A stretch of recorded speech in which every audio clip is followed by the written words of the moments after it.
Good morning. Today's show is going to be a provocative one. It's going to discuss an issue that is front and center almost every day in the news, and it's about racism in our country and what is and is not racism.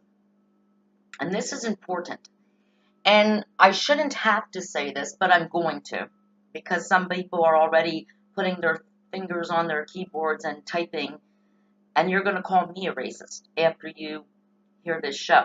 Well, anybody who knows me, who has watched this show, knows that I am definitely not a racist. And I shouldn't have to say that, but I'm going to say it. I think I've proven it, in fact. People who know me personally. A few years ago, I was down at the Bay, and I was visiting an older couple who were our friends, and we were talking on their deck, and they came up with this question to me. And they said that they had recently noticed some black children and black families coming into our community. And the next question really set me back because I couldn't believe I was hearing it. They said, "Does that scare you, Paula?" And I was like, no, why should it scare me? Why should that scare me? These people have done nothing to me. They have not bothered me. They have not caused trouble in our community. Why are you scared? But they didn't like it. And I was shocked because to me it was no big deal. In fact, when I'm at the Bay, I have more problems with the white people at the Bay. I've never had any issues with anybody of Hispanic or black. Nothing. I have had no problems. Here in Lancaster, I have a very diverse neighborhood, and I love it. I love it. We have black neighbors, we have gay neighbors, we have Hispanic neighbors, and I love it. We all get along. There has been no problems. In the 35 plus years I have lived in this neighborhood here in Lancaster as an adult, I have also dealt with police off and on. Usually we call them. And we have a diverse police force, which I think is wonderful. Sometimes a black police officer comes. They treat us very professionally. They always do their job professionally. We've had white police officers. We've had Hispanic police officers. My husband's cousin, who is Puerto Rican, is a police officer, highly decorated. So I like diversity. I like it a lot. And I do agree with some of them, these racial profiling cases. Now, I'm going to say something else about my own personal life that I do have to admit to you before I get into the topics of the show. And that is, I have never, as a white woman, been racially profiled. So I really don't and cannot tell you on this air that I know what that feels like. I can imagine what it feels like, but I don't know. I have never been told I can't go into a bar because I'm the wrong color. I have never been stopped by the police because I was walking in the wrong neighborhood or I was driving a nice car in the wrong neighborhood. I've never been questioned for being anywhere because of the color of my skin. And I do know and recognize that that goes on in America every single day, and it sickens me. Okay? Excuse me. So, with that said, there are some things that have disturbed me recently, and I'm putting this show out to see if it is disturbing any of you. White, black, Hispanic, I want to include all of you. You're all welcome at this table. And I want you to really listen to what I'm going to say today. Okay? Because just like the Me Too movement, where there have been real cases of sexual harassment and rape, there have also been people who cried wolf to get famous, to get on TV. We have men who work in offices now who are afraid to even be in an elevator with a female coworker for fear of being falsely accused of sexual harassment. And I fear that the same thing is happening now with race. Now let's go over a few things. The Starbucks incident, that was racial profiling. No doubt about it. these young black unarmed kids being shot by police, that is racial. That is racial profiling. It makes me sick that these young men are dead. It makes me sick. The Trayvon Martin case made me sick that because George Zimmerman didn't want a black kid walking in his neighborhood, Trayvon Martin lost his life. Racial profiling. It was sick. But the last 2 weeks have shown us some stories of perceived racism where I say to you, there was no racism involved. But just the perception, and with the help of social media, and people, yes, with chips on their shoulder, where everything is about race. We have some white people who are fearing for their lives right now. Let's talk about, I talked about this last Friday, Allison Ettel, the California woman who had her neighbor, 8-year-old neighbor, out screaming and yelling, trying to sell water to go to Disneyland. And Allison Ettel called the police because she couldn't stand it anymore. Now, this little girl's mother pulled out her cell phone, started recording, and all of a sudden on social media, Allison Ettel was labeled a racist because she's white, and the child who was disrupting her day was black. Now listen, any of us who have any kind of intellect know damn well right that Allison Ettel didn't call the police on this little girl because she was black. She called the police because this little girl was loud. And because after she asked the little girl to please stop screaming, the little girl ignored her. Ignored an adult who said, please stop screaming, I'm trying to work. And she kept going. That is why Allison Ettel called the police. And yet, she was labeled a racist.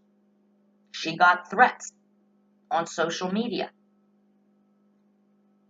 I find that disturbing. Now we have this newest episode at a neighborhood swimming pool. Now look, I don't like co-ops, okay? I don't like neighborhood watch. I don't like when you pit neighbor against neighbor. And by the way, that's how Trayvon Martin got shot.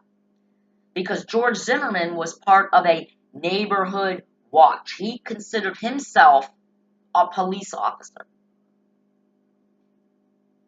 He had an ego. He was going to protect his neighborhood from black kids. And that's why Trayvon Martin lost his life. I don't appreciate pitting neighbor against neighbor, because I live in this kind of situation during the summer, where neighbors are encouraged to call security and report their neighbors for sometimes very minor issues.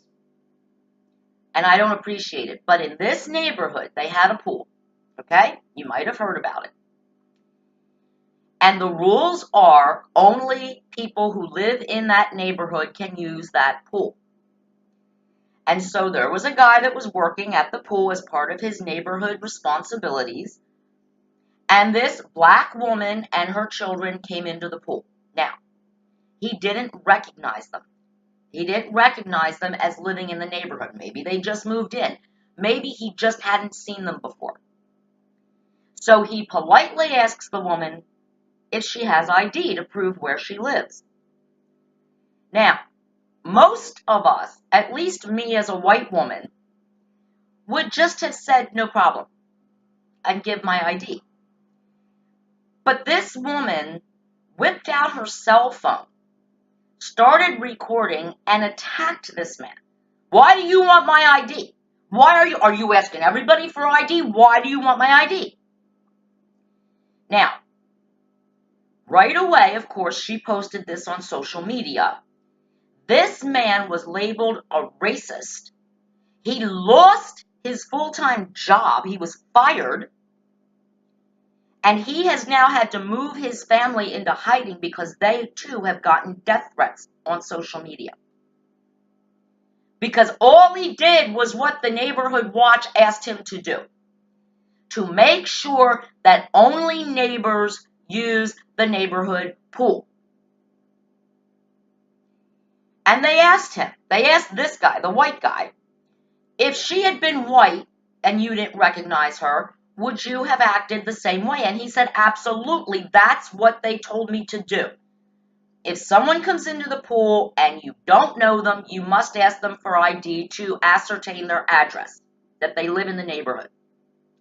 Sounds perfectly fine to me, because if I live in a place where only my neighbors are supposed to use the neighborhood pool, I don't want people outside the neighborhood. I don't care what color they are.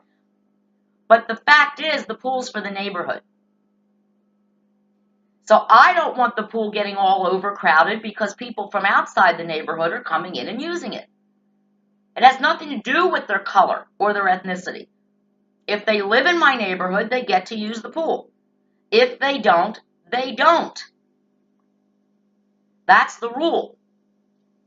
But this woman now has made it seem like a white security guard or somebody in charge is not allowed to dare to ask a black or Hispanic person, a non-white person, for ID, because they will be charged as a racist. Now think about what I just said, though.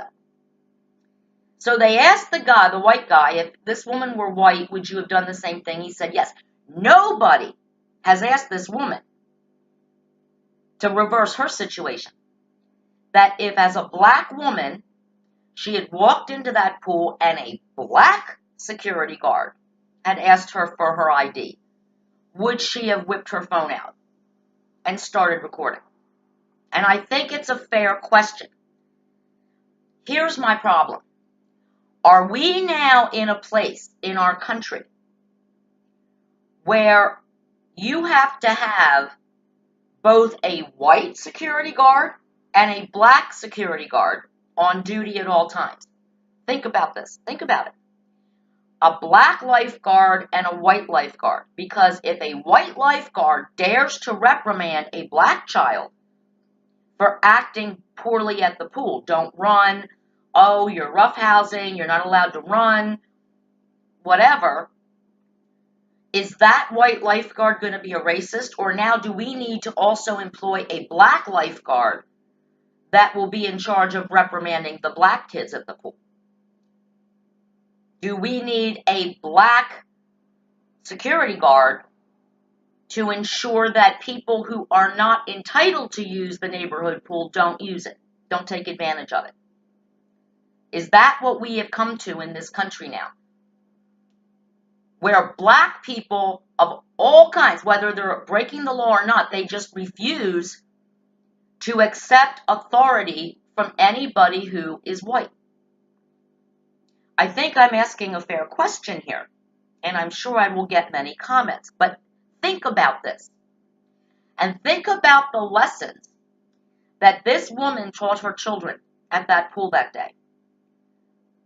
He just wanted to see her identification. If she walks into a bar, if she walks into a store to buy cigarettes, they're going to do the same thing. Is it racist that they ask her for ID before she buys a case of beer or a pack of cigarettes? When she goes to cash a check at the bank, if a white teller asks her for ID, is she going to whip out her cell phone? Why are you asking me for ID? He wasn't arresting her. He wasn't trying to throw her out of the pool. He just wanted to make sure that she lived in the neighborhood. Do you know all your neighbors? You live in a big development that you could actually on site at a swimming pool know that, yeah, that's my neighbor. They live at 215.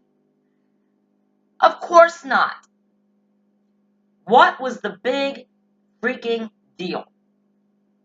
All she had to do, and it would have taught her children a valuable lesson, is say, sure, here's my ID. I live in this house. And the guy would have said, no problem, ma'am. Have a nice day with your kids. But she didn't do that. Right away, it was a black thing.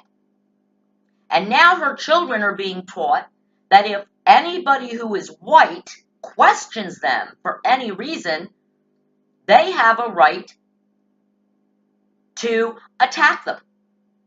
To say, you ain't the boss of me. You white guy. Cracker, I don't got to give you nothing. You white. You just doing this because I'm black.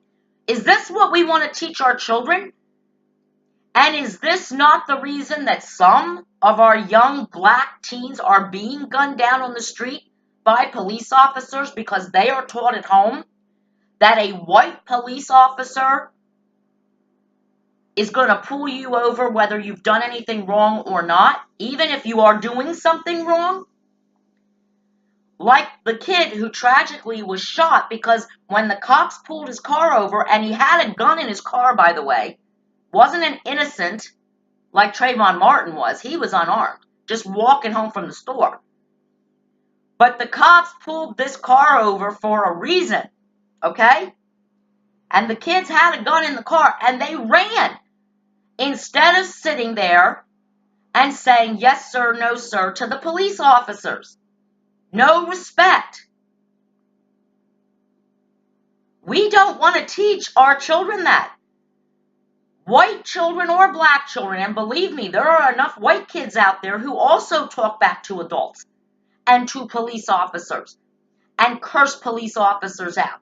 There's a police officer on TV last night that pulled a gun on a bunch of kids because when he told them to move off, they were reported for trespassing, they started swearing at him. Young kids swearing at a police officer in uniform with a gun. Now he's in trouble. Now, whether he should have pulled a gun on these kids, I don't know, but I know that they were F this and F that, and you're not the fucking boss of me, and go to hell. Who talks to a police officer like that? And who is teaching these kids that it's okay to do that? That everything is about the color of their skin and not their bad behavior. Why should simply asking a woman for her ID at a swimming pool result in this man losing his livelihood and now going into hiding and getting death threats on social media? Why? How is that helping race relations in this country? And I would be thrilled if at the end of this show I get a lot of comments. I want to hear from everybody. I want to know if any of you also are concerned about this attitude we have now that a white police officer, any white person, a teacher, a principal of a school, a security guard, a lifeguard, anybody in a position of authority who is white is no longer allowed to question or discipline a black person for this fear of what has happened to Allison Edel and this gentleman now who is in hiding and fearing for his life simply for doing a job. His job. They said, make sure no one outside the neighborhood uses the pool. That's what he was doing.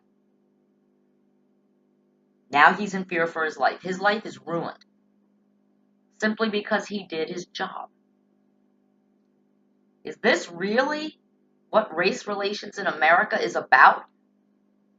And if these situations continue to happen, is it going to turn into crying wolf? Where now even real racial profiling cases will be ignored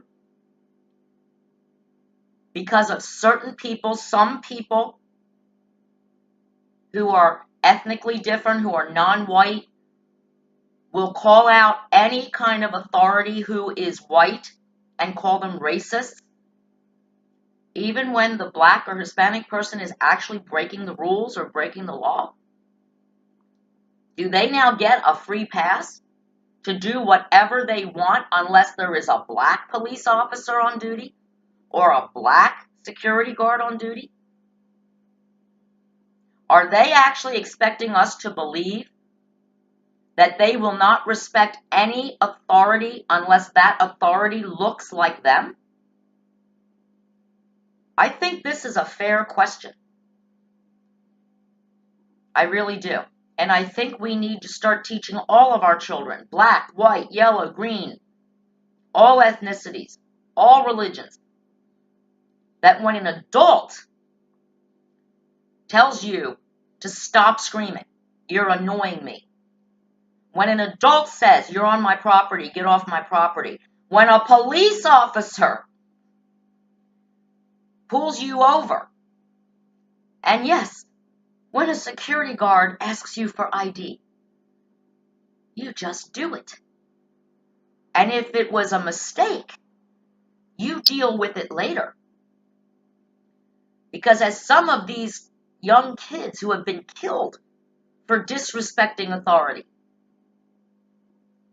found out, they are not here. They're not alive to fight their battle with lawsuits in a court. They're dead because they disrespected authority in some of these cases. So we need to really think about this one. And I can't wait to hear your comments. Political Paula, out.